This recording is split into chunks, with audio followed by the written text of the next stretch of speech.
मैं आपके बीच में नहीं बोला। सुन लीजिए, आप अपनी बात रखना, अपनी बात रखना, आप बाद में रखना अपनी बात। मैं तैयारी करके आया हूँ, मैं आंकड़े दिखाऊंगा आपको। 10% केसेस, मैं आपको आंकड़े दिखाऊंगा, आप बीच में मत बोलिए प्लीज। प्रूवन 10%। आप एक एक करके बोलिए। आप बीच में नहीं बोले, मैं आपके बीच में बोला, आप बोलते रहे। ठीक है सर, सुन लीजिए ना, सुन, तुम आप मेरी बात खत्म हो जाए फिर अपनी बात रखना। आप देखिए, ऐसा नहीं है कि महिला कोई ऐसे ही आरोप लगा देगी।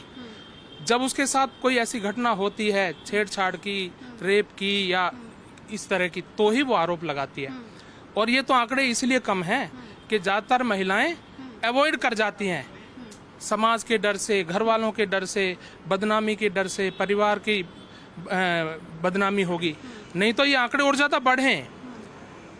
और बीजेपी की सरकार सेंटर में भी है, दिल्ली में भी है, एमसीडी में भी, सब जगह बीजेपी की सरकार है दिल्ली में। उसके बावजूद भी ये घटनाएं बढ़ती जा रही हैं, घट नहीं रही।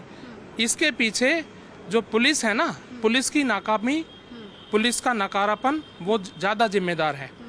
यदि किसी महिला के साथ ऐसी घटना होती है, पुलिस तुरंत कार्रवाई करे और फास्ट ट्रैक कोर्ट में उसका फैसला 2 महीने, 3 महीने, 4 महीने में आ जाए, तो देखो कैसे घटनाएं इस तरह की बढ़ेंगी। नहीं बढ़ेंगी।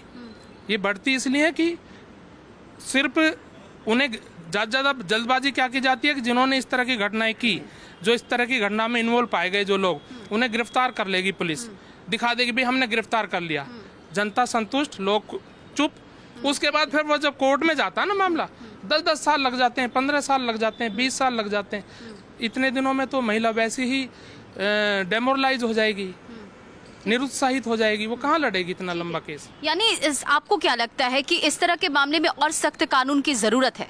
जी नमस्कार रंजना जी, मैं इसमें ये कहना चाहती हूँ कि मैं एक समाज सेवी हूँ और आप लगा लीजिए 2012 में भी जो है कांग्रेस की सरकार थी और आज केंद्र में बीजेपी की सरकार है। उस टाइम भी महिला मुख्यमंत्री थी, आज भी रेखा गुप्ता जी मुख्यमंत्री, महिला मुख्यमंत्री हैं। और महिलाओं के लिए कोई ऐसा एग्जाम्पल यदि सेट नहीं होता कि भाई जिससे कि जो क्रिमिनल लोग हैं ये घबराए ना, और ऐसा एक कदम उठाना चाहिए, पुख्ता कदम के इतनी जल्दी एक जजमेंट होना चाहिए ऐसे लोगों के खिलाफ कि कड़ी से कड़ी इन्हें सज़ा मिलनी चाहिए, जैसे फांसी हो। आप देख लो ब्रूटल रेप जैसे केस हो गया, अभी जनवरी में 6 साल की बच्ची के साथ एक ब्रूटल रेप हुआ है, वो भी 6 साल की, क्या ही एज रही होगी उस बच्ची के साथ। तो ऐसे ऐसे हत्याएं हो रही हैं, ऐसे रेप हो रहे हैं बच्चों के साथ कि ये बहुत निंदनीय है और समाज को एक बहुत पीछे की तरफ धकेल रही हैं ये चीज़ें। तो मैं इसमें यही कहना चाहूँगा कि एक ऐसा एग्जाम्पल सेट करा जाए सरकार, और ख़ासतौर पर मुख्यमंत्री जी से ये निवेदन भी है कि एक ऐसा एग्जाम्पल सेट करा जाए कि जो भी दोषी लोग हैं उन्हें बहुत सख्त से सख्त सज़ा का प्रावधान इसमें करा जाए। न्याय देखो कहीं ना कहीं लेट तो है, पर इसमें न्याय विभाग से भी ये रहेगा कि एक ऐसा एग्जाम्पल सेट हो कि ताकि दोषी लोग थर थर कांपें, डरें और ऐसी कभी उनके जहन में भी ये चीज़ें ना हो। ठीक है सर, हम लगातार देख रहे हैं जब इस तरह के केसेस आते हैं तो राजनीति भी खूब होती है, लेकिन राजनीति से परे मुझे ये लगता है कि महिलाओं की सुरक्षा सुनिश्चित होनी चाहिए। बिस्मिल्लाहिर्रहमानिर्रहीम, जय हिंद, वंदे मातरम, भारत माता की जय। रंजना जी, एक मैं शेर कहता हूँ, वो एक दर्द जो मेरा है वो तुम्हारा भी है, वो जो एक दर्द मेरा भी है वो तुम्हारा भी है। कब रुकेगा अत्याचार बेटियों पे, इंतज़ार मुझे भी है, आपको भी है। निर्भया कांड हुआ, दिल्ली में हुआ, बड़ा शोर मचा, कोई नाबालिग कह के बंद कर दिया गया, कोई कैसा कर दिया गया, लेकिन वो पीड़ित, वो बेचारी महिला, बेटी है, देश की बेटी है, वो तड़पती रही। सेम कहानी आज है, उसके साथ एक महिला के साथ बलात्कार हुआ, अरेस्ट हो गए, जेल भेज दिया। वो पल पल मरेगी, पल पल जिएगी, पल पल मरेगी, ना बाहर निकल सकती है, ना बाहर बैठ सकती है, ना चल सकती है। शर्म के मारे, लज्जा के मारे वो घर से बाहर निकल जाएगी। और कहीं तो महिलाएं आत्महत्या कर लेती हैं, कहीं महिलाएं तो घर में बंद हो जाती हैं। ये सिस्टम की नाकामी है। कब तक संविधान के आड़ लोगे कि देश संविधान से चलेगा? कब तक कानून का आड़ लोगे कि हम कानून भरोसा है? अरे सिस्टम में कौन बैठा है? सिस्टम कौन चला रहा है? और सिस्टम किसके हाथ में है? और सिस्टम इतना लचीला क्यों है? जो बेटी रोज रोज प्रत्येक दिन मरती है और आए दिन घटना होती है, इन घटनाओं पे लगान कौन लगाएगा? संविधान लगाएगा, कानून लगाएगा, सिस्टम लगाएगा, सरकार लगाएगी, समाज लगाएगा। हम ये तय नहीं कर पा रहे कि बेटी की सुरक्षा कौन करेगा। आप बेटी, मेरी बेटी, हाँ बेटी, सबकी बेटी है, सब बेटी वाले हैं। सिस्टम बैठे बेटी वाले हैं, सरकार में बैठे बेटी वाले हैं, कोर्ट में बैठे भी बेटी वाले हैं। क्या उनकी आंखें बंद हो गई हैं, आंखें फूट गई हैं कि आए दिन बेटियों का रेप होता है। और दिल्ली जैसे शहर में जो राजधानी है उसके अंदर सरेआम रेप होता है। लज्जा से डूब जाते हैं, मर जाते हैं। हम किसको क्या जवाब दें? क्या आपके देश में ऐसा होता है? चलती बसों में रेप हो जाना, चलती गाड़ियों में रेप हो जाना, घर के अंदर उसके काट काट के फ्रिज में डाल देना, झूठ बोलकर नाले में फेंक देना। ये कौन सा समाज है? ये कौन सा सिस्टम है? ये कौन सी सरकार है और कौन सा कानून है? एक बदलना होगा सिस्टम को भी, बदलना होगा कानून को भी। कानून के अंदर वो लचीलापन है, हमें शर्म आती है हमें यहाँ पे कानून पे, वो हमारा कानून है। पट्टी बांध रखी उस कानून ने, उस कानून की पट्टी खोलनी होगी।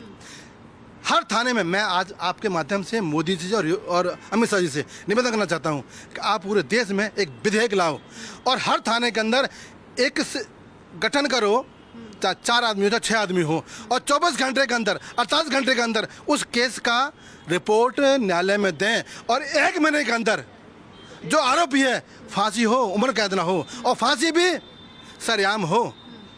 1 साल के अंदर कोई रेप तो बहुत दूर की बात है, देखना बंद हो जाएगा। हम कर सकते हैं। हमारी लाचारी क्या है, मजबूरी क्या है? हम सत्ता में तो आ गए, सिस्टम में बैठ गए, हमारे हाथ पांव किसने बांधे और क्यों बांध रखे आपने? बेटी जननी होती है, देवी होती है, दुर्गा होती है, माँ होती है, पत्नी होती है, बहन होती है। क्या ये जो मर्दानी है, कहाँ चली गई मर्दानी? वो मर्दानी को फिर आना होगा। मेरा सबसे निवेदन है कि समाज को भी सुधरना होगा। ठीक है, समाज को सुधरना होगा, सिस्टम में नाकामी, कानून की और सख्ती होनी चाहिए, ये तमाम बातें तो हैं। लेकिन अब एनसीआरबी के अगर आंकड़ों को भी हम देखें सर, तो इसमें भी दिल्ली में काफी ज्यादा केसेस बढ़े हैं। तो कैसे इस पूरे मामले को सुधारा जाए कि ताकि महिलाएं सुरक्षित हो सके? देखिए ताजुब क्या है, पूरे देश में जितनी महिलाओं के प्रति अत्याचार हो रहे हैं, बलात्कार, उसका 30% दिल्ली में, जबकि पूरे देश की आबादी का 1% दिल्ली है और क्षेत्रफल के हिसाब से 0.5% दिल्ली, तब इतना ज़्यादा रेप।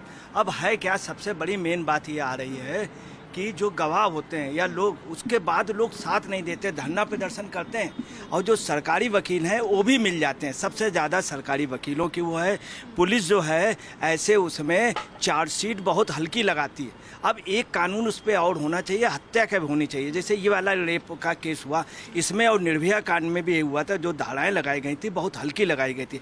अगर यही धाराएं मजबूत लगा दी जाती तो बहुत अच्छा रहता। अब आपको बता दें कि इन सब के अलावा क्या, निर्भया कांड का मामला उठा बहुत ज़्यादा, ज्योति वाला मामला उठा, पब्लिक ने उठाया तो न्याय मिला। अब वहीं आप देखेगा एक चीफ मिनिस्टर अरविंद केजरीवाल वहीं खड़ा है, उसकी बीवी खड़ी, उसी के सामने उसी को राजनीति में लाने वाली, जीवन दान देने वाली संगीता की बेटी स्वाति मालीवाल को, और उसी को मारा जा रहा, उसकी शर्ट खींची जा रही अश्लील तरह से, और विभव कुमार जैसा एक नौकर मार रहा। उसी को केजरीवाल लेके लखनऊ जाता दूसरे दिन, फिर लखनऊ में वही विभव कुमार पीटा जाता खींच करके, और अखिलेश कहते हैं कि इसको बाहर ले जाओ विभव कुमार, और केजरीवाल लेके जाता। तो समस्या है कि मंत्रियों का, नेताओं का भी उन लोगों के साथ रहता। निर्भया कांड में भी यही बात उभर के आई थी। उससे दुखद बता दें, वकीलों का भी कहीं कहीं